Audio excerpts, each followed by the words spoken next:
Collaboration is one of those buzzwords that will get you wasted in a drinking game. It's on the lips of every innovation consultant, thought leader, and CEO. The concept, working together to make something great, seems straightforward, but the fact it's always the proposed cure is evidence enough it's hard to achieve. This is the TTL Podcast. We want to teach you tactics to better understand and lead your technical organization. Grounded in our extensive experience leading teams and organizations, both large and small, and guided by the best research available.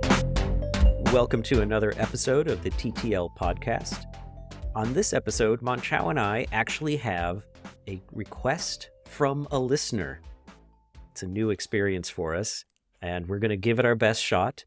And this listener is actually someone I know in person. He was listening to the podcast. He said he's really enjoying it. He found it an excellent thing to fall asleep to while going somewhere on an airplane, which I actually take. I don't know if Monchao, if you do. I take it as a great compliment that we are soothing enough that he can listen to us and just drift to sleep, and he's happy. So I thought that was great. Yeah, maybe we can branch out into the sleep hygiene world. All right. But the question that we got, he knows the way that his team works, and he deals with the data science team that's in an organization that has data science as well as software engineering. He knows how his team and how his company works and how they're structured. But he was wondering, what other options are there? How do other teams organize? How do other teams organize around software engineering, around data science, around testing, around QA, around operations? How do the different companies organize? And I think that's a really interesting question because it kind of gets to this fundamental thing of how do you as a manager, as a technical leader, think about your team working together and your team working with other teams? Because maybe you're the software engineering lead and you need to work with data science. How should you organize your groups? And so starting from that as the basic idea, how do we organize? Let's see where this takes us. So Monchao, let's just kind of start out. When you hear that question, what comes into your mind? What comes into my mind is I feel like we talk a lot about how engineering teams organized and what we might call their primary counterpart product, how we organize and interact and collaborate with them. So I feel like a lot of discussion has been had around that, and a lot has been written and maybe even podcasted. I feel like a lot less has been discussed around what you were talking about, Andy, this concept of, well, what about the people that release the software? How do they organize? Are there different ways that we interact with them? What about the data science groups? What about stuff like BI engineers or data engineers? Or what about the security group? And I do think it'd be interesting to say, hey, what have we seen in our career? Is there any literature that talks about maybe best practices?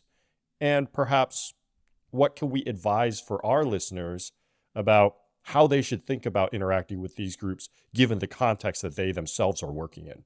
Yeah, and I think context is key. In our discussion, we'll probably be referencing a few different things.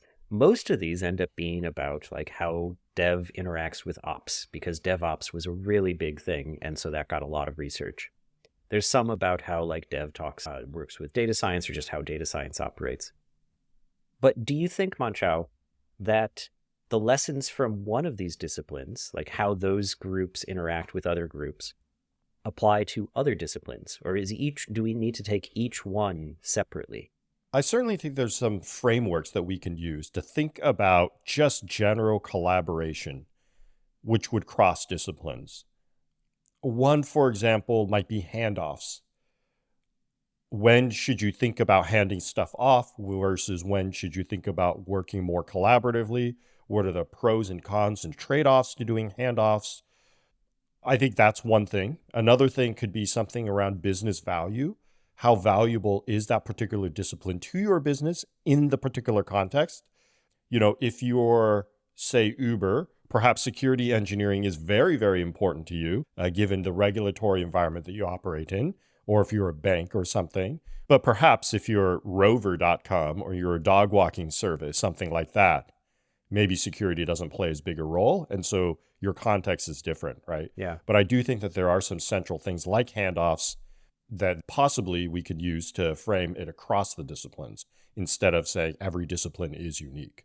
Yeah, I agree with you. I think that there's a lot of patterns that exist out there for how groups organize, and there's nothing all that specific to the particular disciplines. The pattern you choose really comes down to how those disciplines need to interact for the context of that particular business. I was going to start going into one of those patterns right now, which is a very, very high level one, which has been talked about for a long time. And that's are you organizing yourselves functionally, or you are organizing yourselves divisionally?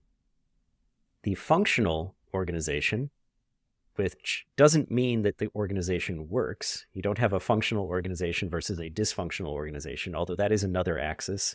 It's not what functional means in this case. Functional in this case means, are you organized by essentially job function, job role? Or are you organized by division? And for a lot of us in software, we would probably call this more product. So are you organized around your product, or are you organized around your function? A classic functionally organized company is a small software company. You generally have your software team, you have a testing team, you have a product team, you have a marketing team, maybe you have an operations team, one IT person who would probably be called a DevOps, as much as I hate the use of the term for that. That is what they're being called now. And what it is that the expectation in a functional organization is that they're in their functions, and then they just they work it out among those functions to get the work done. So the product person will have whatever they're working on, and then they'll go and work with the devs, and then the devs will work on their stuff, and they'll work with the operations group to figure out how to deploy it and the monitoring and all of that. But their reporting structures are still very much along their function. A divisional organization is organized around their products. So the classic example of this is, well, GE, the behemoth of manufacturing, GE, which does so many things that most of us probably don't know what they do. We know that they make washing machines, and we know that they make airplane engines. And so they're not organized functionally. And you can imagine how terrible it would be for them to try to organize functionally if you had like the metal engineers or what is it, machinists, sorry. If the machinists that work on the washing machines were also the same group of machinists in the same reporting structure as the ones trying to build the jet engines, you'd be like, that just doesn't seem right. So a divisional organization is going to separate itself up into these different kind of product areas and work within those. So that's one way of thinking about it. But of course, internal to a divisional, you could be functional. At some point, it might start turning back into that. But at that high level, you kind of have to think, what is your overall strategy for, you should say, dividing people up? What is their way of reporting and getting that coaching and mentoring to that line management? Is it based on their role, or is it based on their product? It's a pretty tricky business sometimes to even decide whether you're divisional or functional, not just between your layers, but even within a specific layer. So I have an example, perhaps, Andy, I will foist upon you, get your thoughts on it. At Meta, for example, if you think about, and I know we're not talking about product and engineering because we want to talk about things like data science, but let me use a well-known example from product and engineering because everybody understands it. You might have a product person aligned with some engineering teams in a in a divisional sense. They're working on, say, developing water bottles or whatever, right? That's their job. Now, that product person has a lot of leeway in terms of figuring out all the AAA stuff with regard to building this water bottle. Man, why did I use water bottle when I said specifically this was a Meta example? I I don't was know. never Does on the maybe Meta is getting into the exercise equipment space, and I just wasn't aware of it. I've never worked in newsfeed, but I'll use newsfeed so I don't, step on anybody's toes here. This product person is working on newsfeed, and they have a lot of AAA about which features are coming down the pike, all of that stuff. And they work closely with engineers. So you might say, well, that's a very divisional organization. However, they still report up through product. So on the reporting chain structure, that's a very functional organization. Mm-hmm. They get mentored through that reporting structure. So you would say that's a functional organization. And interestingly enough, through that structure, they also get feedback around their divisional responsibilities. Mm-hmm. So it's not just how can you become a better product manager?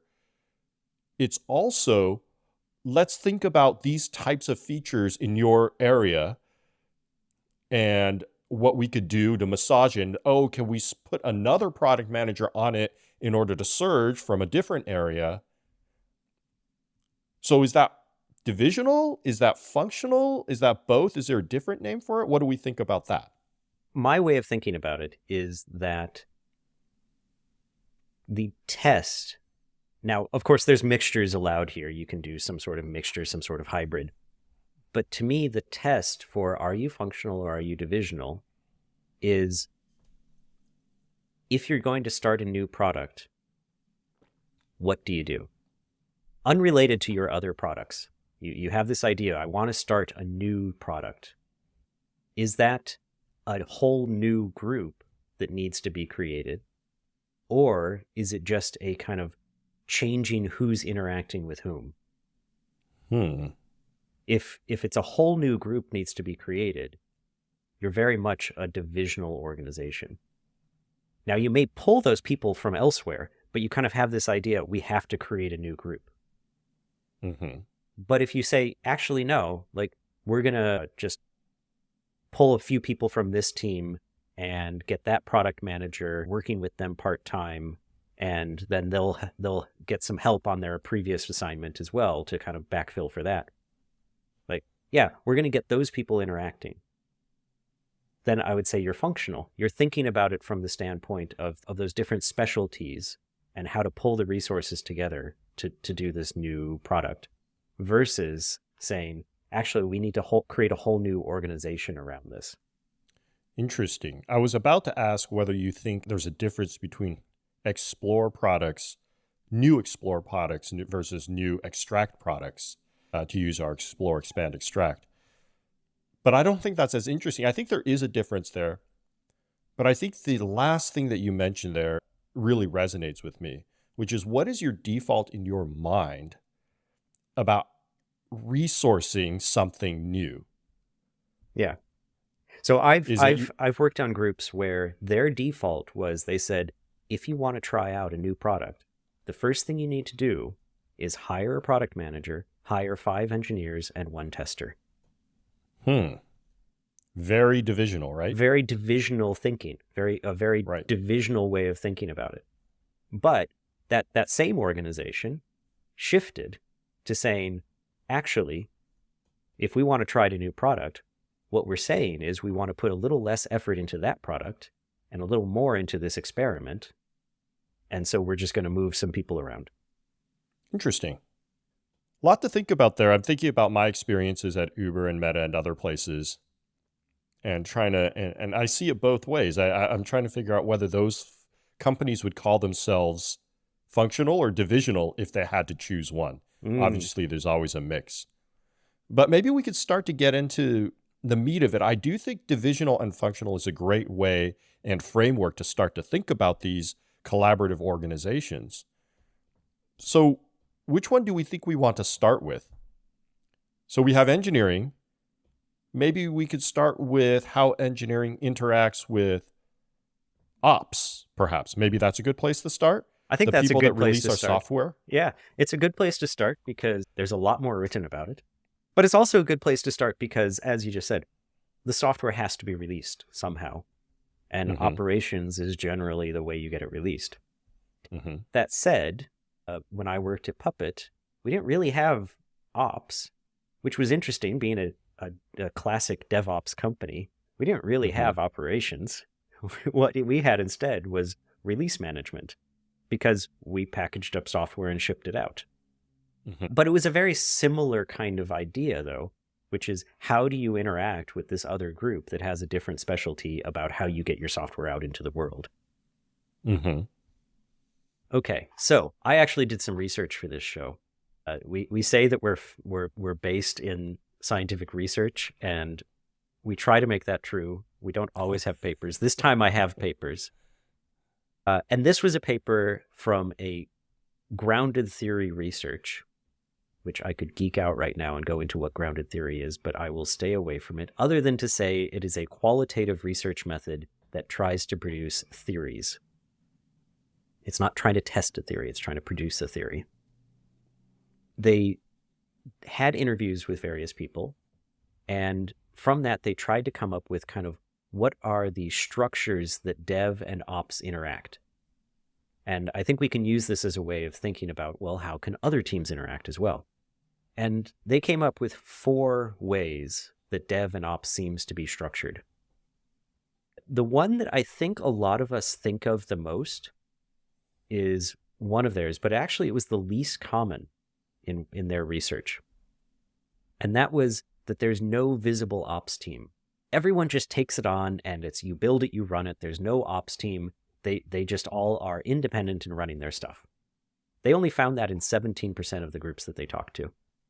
Tied with that, though, is another structure that they found, also in 17%, which is that you create separate dev and ops teams, but then you have some other people who act as facilitators, who kind of bridge those teams and try to bring them together.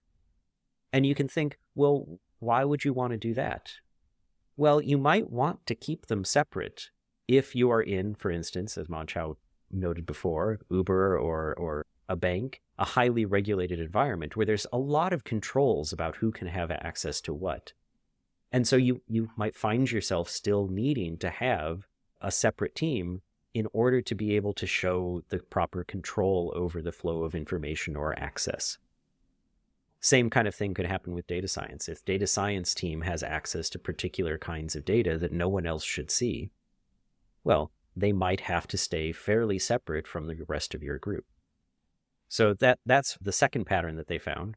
Another pattern was a small ops team and a dev team that was kind of slowly taking more responsibility. You could kind of see this as a coaching step, possibly a coaching step towards that first one that I mentioned, where there's no more ops team visible anymore.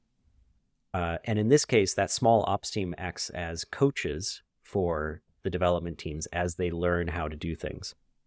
And this could be not only a stepping stone, but it could be your final state as well if your operational environment is very complicated, in which it's not really possible for everyone to know it intimately. And so you need that small group of actual complete experts to go and help people out sometimes.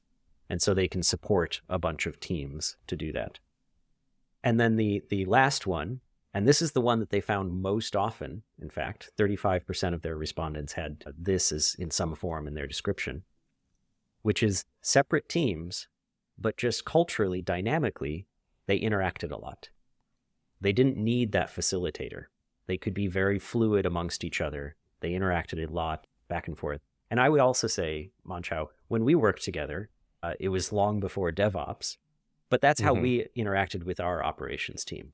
I remember lots of back and forth and lots of like pairing on issues and trying to understand things and sitting down and looking at cacti graphs, that kind of stuff. And so that's kind of the 4 interactions that they found, which is 2 separate teams interacting in just very highly collaborative ways, small team coaching the other teams, separate teams with a facilitator role in between, and just one team. There is no separation. I think that sounds all very familiar to me. There's obviously some nuance here. In my experience, I've definitely seen that number one, that 35% respondents, the separate dev and ops team with high collaboration. I think I would note that high collaboration doesn't mean successful collaboration. Yeah. It just means high. Yeah. It just means they speak. When I was at Microsoft back in 2010, I was in the ads organization, and the way we released software there was definitely a dev team and an ops team.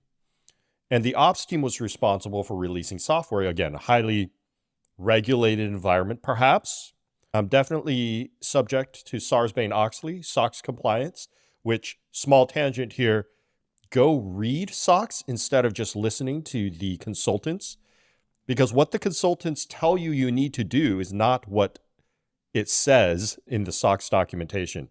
That's So, true for almost any of these frameworks. The things that people believe that you have to do, like actually DevOps quite often deals with the ITIL stuff. ITIL does not require all sorts of insane processes. Or HIPAA, another one, right? Where people will search out HIPAA compliant tools, where, yes, HIPAA is a little bit vague and a little bit difficult to grok, but you don't need a HIPAA compliant tool. That's not like this amazing thing that somebody is able to do through compliance checks and original programming or whatnot. But back to the separate dev and ops teams at Microsoft, there was people who released software, and they had the keys to production systems. The engineers did not have passwords or anything to get into production systems. What we delivered to them were packages, zip files or whatnot, deployable packages that then they would deploy. And we wrote deployment steps for them in a deployment doc. At one point, we tried to automate our deployment strategy by giving them a script instead of a deployment doc.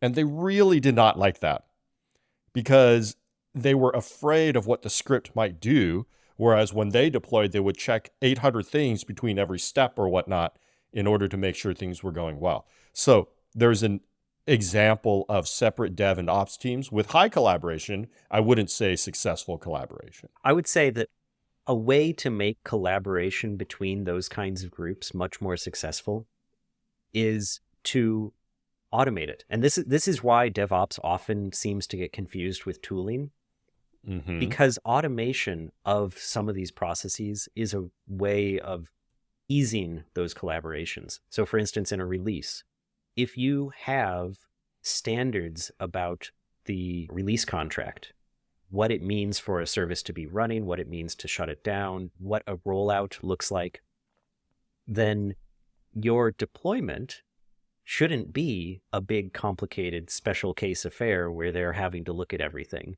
or where the dev team is giving the ops team some mystery script that they don't trust because they're like, wait, what are you about to do on my server?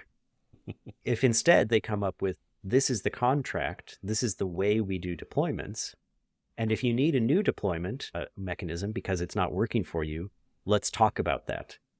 That kind of automation and that kind of offering it as a product, quite often you'll see that kind of separation where the operations team, when they're really successful, will think about what they're offering as a product. Their internal customers are the development teams that want to run and deploy software. And so they think about, what's the product we offer? And you could say this is why cloud systems actually became such a big thing. Well, one of the reasons, there are many reasons, but one reason is because they gave that standardized, this is how you deploy. And that actually leads well into the second example, which I actually think is probably closer to the no visible ops team example, but maybe I'm wrong because it also has flavors of what you were talking about. And this example is, there is a team that wouldn't call themselves ops, but what they do is they create, I would say they generally call themselves at companies dev experience teams. So parts of that organization might create, IDE extensions. Parts of that organization might create platforms of some sort, maybe a data storage platform or some sort of graph storage platform, that sort of a thing. But also within that organization is somebody that creates a deployment platform, which often includes things like CI tools and other things like that. The interesting thing is about those teams, I rarely hear themselves call themselves ops. And they also don't worry about what I would consider some of the traditional things that ops worries about. Hey, are the services operating correctly? Is the site up? They see it themselves as more of a macro sense, right? Hmm. Like, are we able to deploy at all? Yeah. And as long as we're able to deploy at all, and as long as CI is running at all, everything else is the dev team's responsibility. I have given them the tools.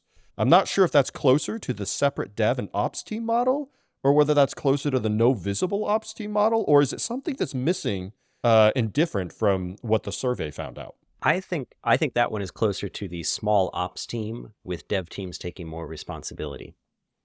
I've seen Okay. I've seen that as, in my experience, they get called a platform team. Hmm. They're building up the infrastructure platform that everyone's going to be working on. So they'll create Terraform modules and they'll be like, this is the standard. You could do something else, but you're going to be on your own. Hmm. If a team is having issues and they're like, I can't get my lambdas to deploy, I can't understand what's going wrong, Terraform is failing with this message, they'll step in and they'll help out and they'll say, okay, let's understand what's happening here. Hmm. I would consider them more along that line. That kind of uh, they're not quite taking control, or they're really Hmm. not taking control. They're giving all of the tools and they're giving their expertise, but they're not Hmm. controlling the deployment anymore. That makes a lot of sense. Okay, I could get behind that. I think it's interesting, the survey that found out these four different models. I feel like now that we've talked through it through our experiences, feels fairly complete. Yeah. A client that I'm working with, they have no visible ops team. Hmm. This is the first time I've actually encountered this, so I can believe that it's 17% of respondents had it. It's not as common as the other things. And the way they work is each group comes up with how they're going to deploy, how they're going to monitor. There is some expectation from the group that you're going to be in Google Cloud in this case, Hmm. but there's no ops team visible anywhere. There is someone called the infrastructure champion, and that person is not even necessarily the most expert in the company in it. It's just that they are going to be the one kind of thinking about it, bringing it up in meetings, bringing it up in planning. If you do have a problem, they would be the first one you'd go to, and they might be able to point you in the right direction. So they kind of act as a bit of support internally, but they would not be called that kind of small ops team. So, what do we think? Do we feel like we've talked through some examples? We have a little bit of a framework of these four separate ways that ops and dev can organize. What do we think about tactics? Should ops teams be more functional? Should they be more divisional? Is there one of these four that we would recommend? Or are there frameworks that we can say, based on your context, you should pick one of these four given specific aspects of your company? I would go back to actually something that you mentioned before the functional and divisional, the handoffs. Hmm. Think about the handoffs that are going to happen in your organization as these two different specialties need to work together. And think about how critical a separation is. So as we mentioned, if you're in a very compliance driven environment, that separation may be critical for being able to evidence that you're in compliance. But if you don't have that kind of thing, or if you can come up with another way of evidencing it without the separation, without the handoff, in many cases, you'll be better off if you can get away without a handoff. And I think the other one is to think about then when you do still have a handoff in that interaction, how much of that can you standardize? How can you make it Hmm. so that that interaction is not ad hoc all the time, like you were describing at Microsoft about doing a deployment? Because Hmm. that will make that interaction much more able to be anticipated by both sides. I like that. I think that makes a lot of sense to me. I will add a couple more things on this topic. One, I do think that if you had to pick one, an ops team tends, I think, to fit more towards the functional model. Yes. simply because it's rare that a company will have different deployment methodology needs for different products within their organization. It's just simply rare that a company will say, oh, well, I have to deploy a shipped burned piece of software on a CD. Who uses CDs anymore? What is it? A binary that you post to a website. AOL must send out CDs still. Yes, we should try to find an AOL CD. I wonder what's on it. I actually don't is remember it just what's Yahoo on Mail it. Yeah. or something? But it's rare that you'll say, hey, I have to ship some piece of a binary software, and then I also deploy to the cloud. And then I also have, I don't know, shared services or whatever that does custom development and deployment to customer sites. I just don't think that like there are many companies where their deployment methodologies are so different across their different products. And so I think it does fit well within the functional model.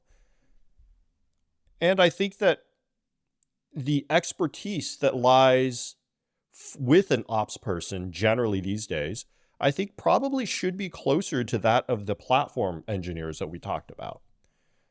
So for most companies, I would absolutely advocate, whether you deploy into the cloud or on-prem, to have a group of ops engineers that focus more on the larger sense tooling around deployment of software. I'd mentioned things like CI, and you'd mentioned things like Terraform and whatnot, right? Yeah. The other stuff, I don't think that's expertise that should be removed from engineering. So as much as possible, and also to reduce handoffs, you should put that into engineering as much as you can. The last thing I'll mention around this is touching back on what I said about things like SOX and HIPAA. Even in those highly regulated environments, you should really try to put deployment in engineering's hands. It means you do need more tooling and more guardrails in the platform itself. But I think putting guardrails in individual teams' hands or in individual people's hands is not the right way to go, even in those environments. All right, Manchao. So let's move on from DevOps, or Dev and Ops, to data science. How does it change for data science? And for that, I found another paper. Yes. I found another paper talking about models of how data science is organized. And in that, it's a much smaller research set they used. It was only 16 interviews. But what I thought was fascinating is across 16 interviews, they found 5 different models for how data science was organized. Oh, my goodness. So it kind of tells us there might be a bit more going on here as people figure it out. But I have also seen a few of these models myself. So one of those models was the triangle model, they called it. And that's where a team of data scientists, data engineers, and what they call data collectors, or I called it data collectors because they had this long-winded explanation of people who go out and find the data, where they work as kind of a small group, a small hit team, you could say. Then they had the hub and spoke model, and that's where they have a central team that collects data. So you could say that they're probably doing data warehousing. They're creating point-in-time data stores of history of events or things. And then the spokes are teams that build product-specific models. And on that one, it already starts giving me a picture of how might data science interact with other groups.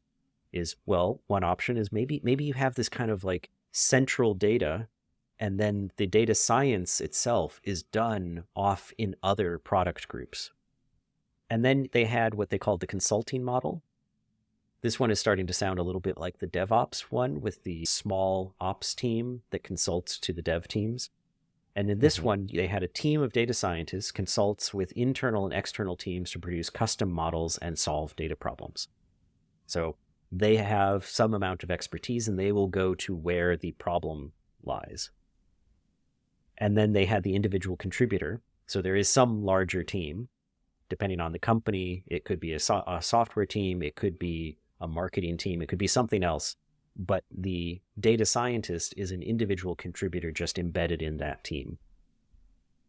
And then they had the virtual team, which is basically there's a whole bunch of individual contributors, and they come together into a virtual team, a team across all of those others that shares their knowledge, shares their tooling, and tries to get things going. That one, going back to the divisional versus functional, that one sounds very much like a functional way of thinking about it.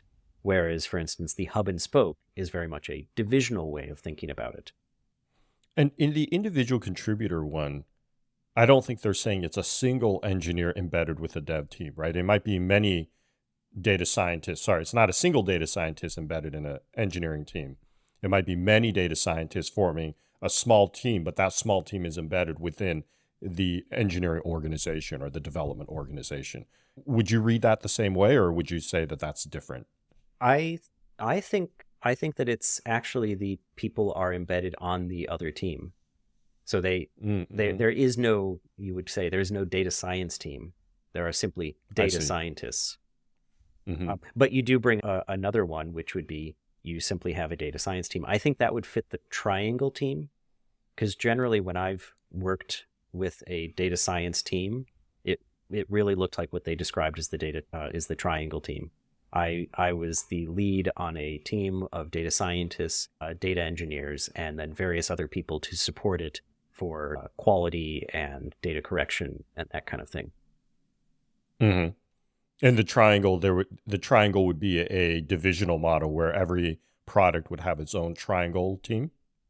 In the case that I was in, they were trying to do kind of a divisional but kind of a functional model. We were supposed to be autonomous, controlling our own kind of component and a bit of our own product, but they realized that in order to build any products, it needed some information from the team that I was on, some information from another team, some UI capabilities from a third team. And so the idea was, Mhm. okay, this is the architecture. And so we're going to have you all responsible for your area, and then you'll work out how to interact and send the data around and implement the behavior. Well, and I think that makes a lot of sense that data science tends to be more tied toward the architecture because they have to go get data, right? And data is collected by software systems that are already built. So that makes sense in my mind as well. Or sometimes data is collected by hundreds of humans. Sure. Have you seen that data that's collected by hundreds of humans? Oh yeah. Oh yeah. That's well, actually, that's where a place that we worked together one time. It was healthcare data collected by hundreds of humans around the globe. And this place as well that I'm thinking of, it was also lots of data. A lot of the data that they had was collected by humans as they read company web pages to understand what companies exist, or as they read investment documents to understand like what bonds were just issued and what were the terms on it. It's funny, the healthcare one, I wouldn't have considered those people to be part of a data team or data science team, but perhaps I should change my thinking on that. They entered all the data that all of They did. that the company sold. They did. They did. Okay. So that's so 16 interviews, 5 different models. What do we have to say about that? You've mentioned some of your experience working, you've worked in a triangle model before. I think you said you've worked in an IC model before, or you've worked at companies with an IC model. I've worked in the triangle model. I've worked with the IC model as well. Hmm. That one was one where also another mode of that company operating was more of the consulting model, Hmm. and also at times the hub and spoke model. Hmm. So that's, I think, another thing to take away from this is you can allow your structure to morph and shape as your needs change. So, for instance, that company where we had all those different models kind of playing out, the individual contributor model was used for what we called a commando team. That was, we want to go off and explore a problem. So we took a principal engineer and we took a data scientist and we said, hey guys, go off and look into this. The data scientist needed the support of the developer to get the data, to get it manipulated into a fashion that was more readily usable for the data science. and to investigate why certain things were showing up in there, which might involve going into the code and understanding like, okay, what has the system done to produce that kind of a pattern in this data? Then the consulting was also used there. There was one time in this company, it was all financial data, that there was a lot of investigation into changing from one data set to another, one vendor of data to another. And so there was investigation into what kind of impact that would have on the product that we'd produced. And since that was kind of a data question, a data sciencey question, they got consulting help from the data science team, which was actually quite useful because it trained a bunch of the engineers on some of these techniques. And so from that point on, as that continued, like it became a fairly normal thing for the engineering team to open up Jupyter notebooks and start like pulling in data and analyzing it in different ways and looking at it. We never did anything complicated. It would be like do a scatter plot or maybe pull up a correlation coefficient of something. But it was enough that we got better at basics of data science, and the data science team didn't need to be pulled in all the time. And then the hub and spoke, I think, came about with, well, the engineering team spent a huge amount of its time pulling all of the data together, and then that data was used by the data science team on all of these different projects that they would work on, sometimes with sales or marketing, sometimes with product engineering, sometimes with just some, like the CEO's interest in a question or something like that. And so we would pull all of that together. And so it was this very fluid model in how we would work, and the kind of exact structure would change depending on the situation of the company and the team at the time. I love hearing all of those experiences because I think it does contrast in my mind with the development and ops that we had talked about earlier. For the tactics for that, at least for me, I gave some tactics where I said, listen, there's kind of a very specific way you should think about focusing, regardless of whether you're regulated or not, regardless of whether you're deploying to the cloud or on-prem. There's some good practices around handoffs. There's some good practices around what I mentioned was having a platform team and then moving as much as possible into Eng. I'm not sure I believe that for data science. I think data science spans a much larger scope of what you want to do with that data. You can use that data for internal company BI. The models could be a central part of the product because they, are behavior models that determine how you do recommendations. They could be used for figuring out which parts of the code are taking up more CPU or memory, right? You can model in that. So I think data can be used in so many different ways that I don't think there's a one-size-fits-all model that I would say, like I recommended for development and operations. Maybe I'm hearing that from your side too, Andy? I think that's a good insight. I hadn't thought of it that way before, but you're right. Mm-hmm. The data science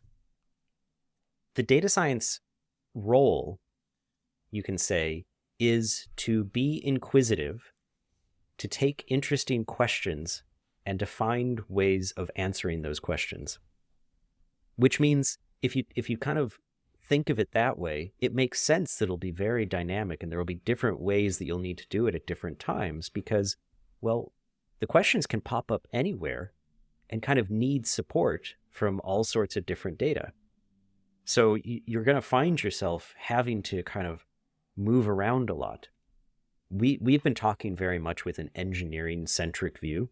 We're both engineers. Mm-hmm. That's our background. So we unfortunately have that bias. But I'm going to acknowledge that bias right now and say, if your organization is not software focused, your central function may be something else. It may be operations or it may be data science, in which case the engineers are the ones kind of off on the edges. Mm-hmm. That could be a whole nother episode. This concept that maybe some engineering teams, maybe many engineering teams need to not be engineering teams and that their businesses would be a whole lot better if engineering were more towards the edges. But I think we're out of time. We didn't even touch on testing or security compliance or design, which I know a lot of people have questions about too. So if that's something that you all want us to talk more about, definitely drop us a line. Let us know what you think. Hosts at thettlpodcast.com, or any other feedback you have. Even if that feedback is, please have made this episode 2 hours so that we could talk about that. I don't think we're going to get any emails about that though, Andy. So we hope you enjoyed this, our first listener sponsored, if you will, episode. If you are also a listener and have something you would like us to cover, drop us a line also. Again, hosts at thettlpodcast.com. Until next time, be kind and stay curious.